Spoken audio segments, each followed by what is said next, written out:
Bonjour à tous, Lily Lolia, j'espère que vous allez bien, que vous êtes en forme, que vous profitez des vacances, que tout se passe bien. Alors aujourd'hui, la vidéo sera consacrée au bain et la rentrée.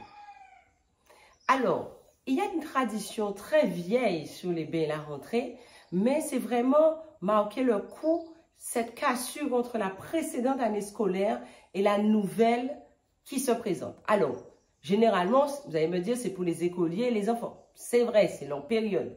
Mais pas uniquement. Par exemple, pour les enseignants, la rentrée est une nouvelle année qui dure 9 mois, le temps d'un cycle. Pour les enfants, la plupart des gens ont un souvenir chez nous aux Antilles du fameux bain avant la rentrée. Alors, il se pratique chez nous, il se pratique dans les îles anglophones et au-delà. Une chose est sûre, enfant, je n'ai pas de souvenir que mes parents me faisaient prendre un bain à la rentrée, mais j'ai le souvenir que ma grand-mère me baignait très régulièrement. Donc, c'est la même chose. Mais rentrée est synonyme de deux choses. Tout le monde se souvient de cette période où généralement, on est super content. On est content d'être en vacances, mais aussi très content que nos parents décident de nous acheter un sac d'école super top, qui sent le neuf et surtout les beaux habits. On pense à la rentrée tous les jours, même si on craint ce moment-là et on le repousse le plus possible de notre tête. On se souvient, waouh, on se dit, waouh, on va porter ce vêtement neuf.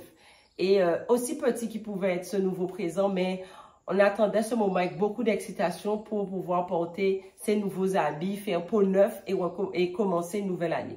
Mais souvent, ça passait aussi par la case médecin.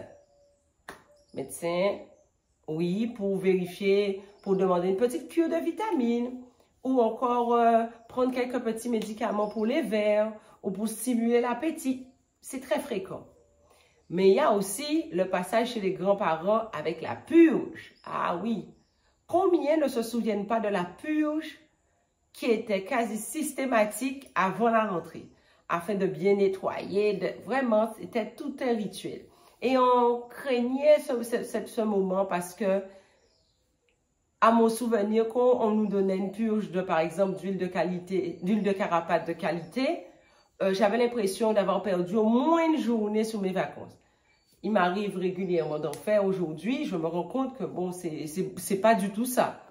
Mais dans la tête, dans mon souvenir d'enfant, j'avais perdu au moins une semaine sur mes vacances à préparer, à commencer à prendre des tisanes avant, à faire la purge. Pour moi, j'avais perdu beaucoup de temps sur mes vacances.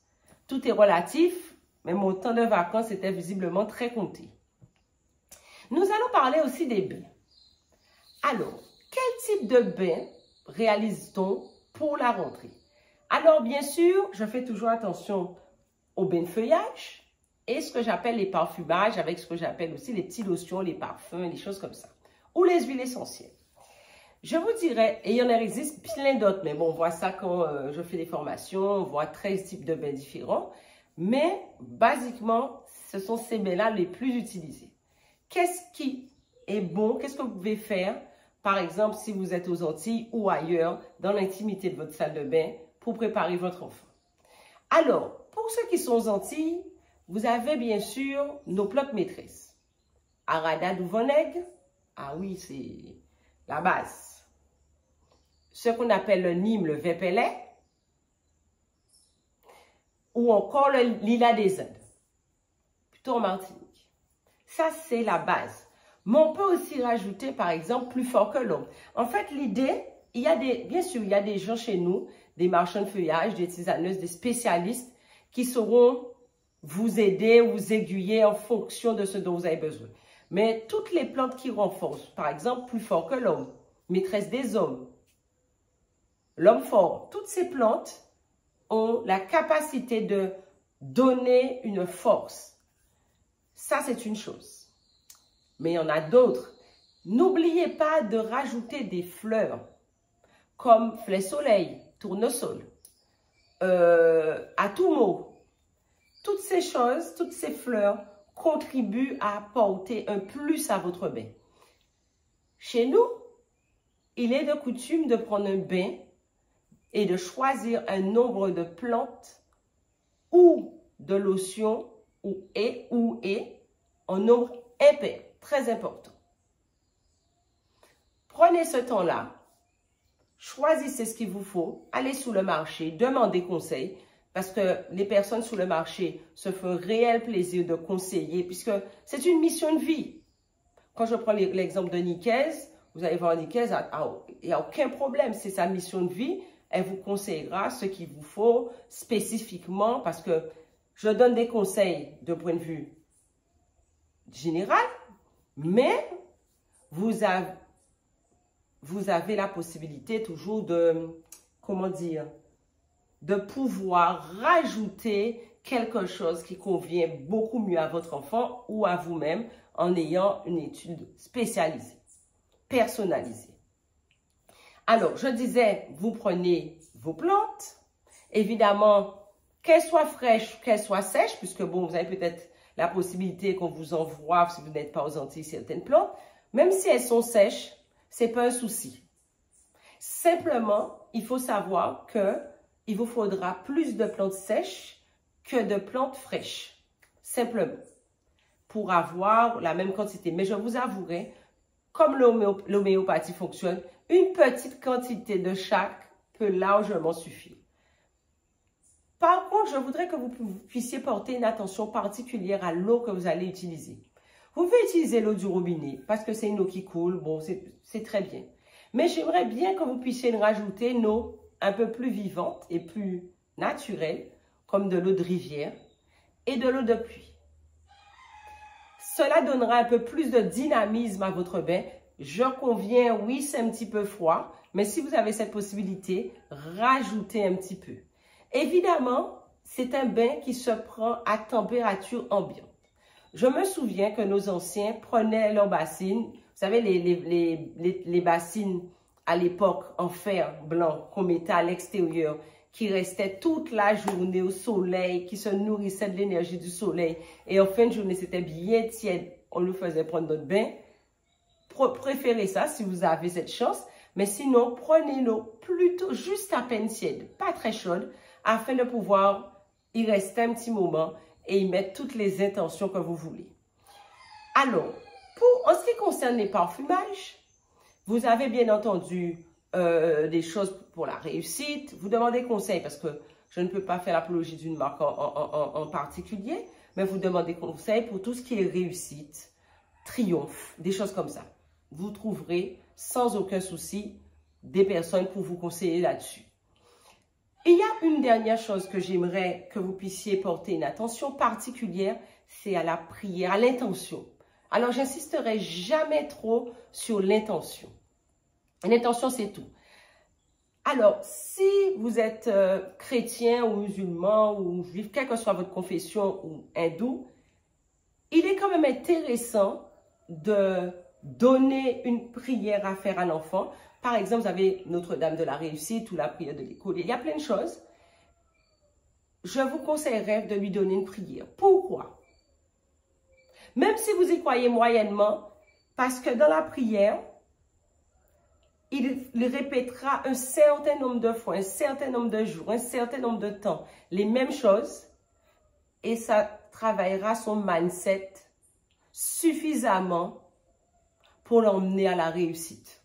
Se dire, être en condition tous les jours de prier et de se dire, oui, donnez-moi la force, l'énergie, la puissance. Je ne sais pas, quelle que soit la prière ou quel que soit ce que vous pourrez choisir, ça le prépare, ça le conditionne, j'aime pas trop ce mot, mais à pouvoir mettre son esprit, sa concentration sur sa réussite. Donc, quand vous faites le bain, faites-lui faire une prière qu'il va continuer, par exemple, pendant 9 jours, c'est la base. Mais vous pouvez aussi décider de le faire une prière tout au long de l'année. Alors moi, j'aime beaucoup Joseph Murphy et le pouvoir de la pensée constructive. Il y a beaucoup de petites choses comme ça qu'on peut trouver pour les enfants aussi, si vous êtes plutôt adepte de la pensée positive. Et ça fait du bien à cet enfant. Et vous pourrez lui donner une prière qui accompagne son bain et qui pourra continuer après les jours, les semaines qui vont suivre. Et je vous assure que ça le met dans des conditions pour réussir son année. Comme j'aime beaucoup dire, faites attention à votre routine spirituelle. Ce que l'on voit à l'extérieur, ce n'est que le résultat, mais il y a une préparation. Mais avant même de créer toutes sortes de choses, de réaliser toutes choses, ça commence par l'esprit, par l'idée qui a été nourrie, qui a été une projection. Bon, je vous ferai une vidéo spécialement là-dessus, mais prenez le temps de choisir ce qu'il vous faut. Prenez le temps de créer un cadre calme, détendu, afin de mettre votre enfant dans les meilleures conditions pour faire son bien. Bien évidemment, pour vous parler d'une anecdote que j'ai eue, d'une mère qui voulait baigner ses enfants et qui leur a dit que c'était un bain anti ce que vous savez là qu'on vit depuis 2 ans. Et les enfants, évidemment, ça parle et je vous dis même pas la proportion que ce genre de choses peuvent prendre. Pas la peine de rentrer dans ça, vous lui dites simplement pour le bien-être et puis voilà.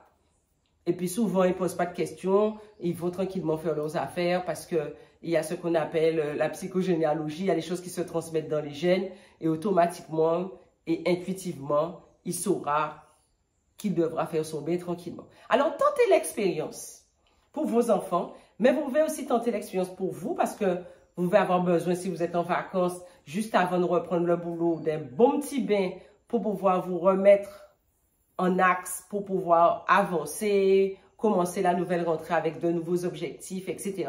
Sans spécialement attendre la nouvelle année. Si vous voulez, par exemple, prendre votre bon bain démarré à ce moment-là, je vous conseille de tenter l'expérience et d'y mettre toute votre force, toute votre énergie, toute votre intention.